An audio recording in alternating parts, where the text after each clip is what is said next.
Hey everybody, I am Force76 and I just finished reading Inuyashiki. It's another work by Hiroya Oku, the same mangaka who did Gantz and is currently publishing at this point in time Gigant. So I really like Gigant and I recently reread Gantz and I made a video about it. I'll have a link to it in the description about me rereading Gantz and how I appreciate a lot more things about it. So I tried the third one of his big three, Inuyashiki, and I am amazed. This might end up being my favorite work of his. Simply put, it was awesome. So how it starts off is the main character Inuyashiki, he looks a lot older than he actually is, and a lot of people give him a hard time for that. Even his family just puts him down constantly. And it's something that I'm used to in just Hiroya Oku's works, where people are just so mean-spirited to a person, like where it kind of seems like it's a little bit overdone. However, in Inuyashiki, while I do think it is slightly, I don't think that trope is nearly as, I don't want to say bad, but effective from Hiroya Oku and Inuyashiki. A lot of the things that really bring down and make Inuyashiki feel tragic as a character, they make a lot of sense. They don't feel like they're just shooed in. Like, it actually feels like a lot like someone who in real life could deal with similar issues, even though how his family treats him may be a little bit, not, I don't want to say super unrealistic, but I don't think I mean, who knows? I'm not one to say about how families can be. I know some families are way worse than Inuyashiki's family, so he has a pretty crappy life. A lot of people give him a hard time.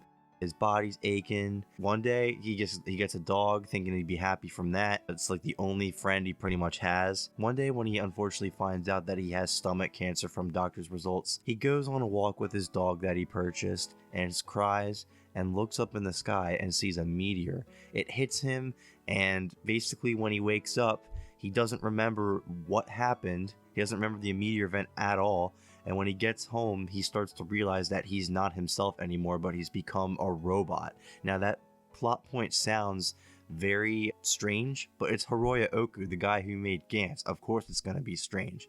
And it's awesome. I really do like how he questions himself, saying, am I really me? Am I really a person? Do I really have feelings?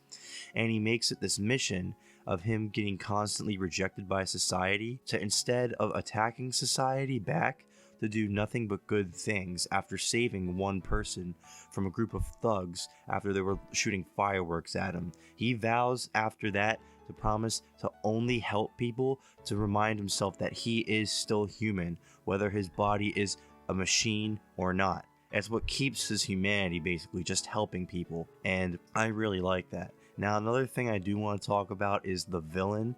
Oh man, do I love this character. He is a psychopath. I love how he is so calm and treats his victims when he kills them like it's some kind of game, and how he takes so much pleasure in the kills. This is right up there with me. My favorite villain of all time in any medium is the Joker, and I like villains like that and Carnage, where they're so psychopathic, and Kira Yoshikage, where they're so psychopathic that to them it can seem normal. And I find it funny too how his friend told him that with these powers he should be a hero, but he says, no, I don't want to do that. That sounds boring. But his name literally is Hero. So it's funny how, like, his name is the complete opposite of what he actually is. And I should also say that this character was also hit by the meteor the same night that Inuyashiki was. Now, Inuyashiki, the character, is what pulled me into the series himself and piqued my interest, but Hero is what kept me staying. His development throughout the series was really interesting to watch, and he is so psychotic with his thoughts, but I think that's what makes him all the more enjoyable to just keep watching. Like, one minute he'll do something kind, the next he'll act like a psychopath. You really don't know what to expect with him, and I feel that's what pulls you in to just keep reading the story. I love Inuyashiki. I think he's a really good protagonist. Only thing I wish is that he was fleshed out a little bit more as a character. I get that we understand that his backstory, like, you know, he wasn't really well respected, but now that he has this new power from the aliens, he can do good that he wasn't able to do beforehand. He can do good things. But other than that, there's not really much to him that develops, but he's still enjoyable to watch. I just think that Hero is what carries the series around halfway through.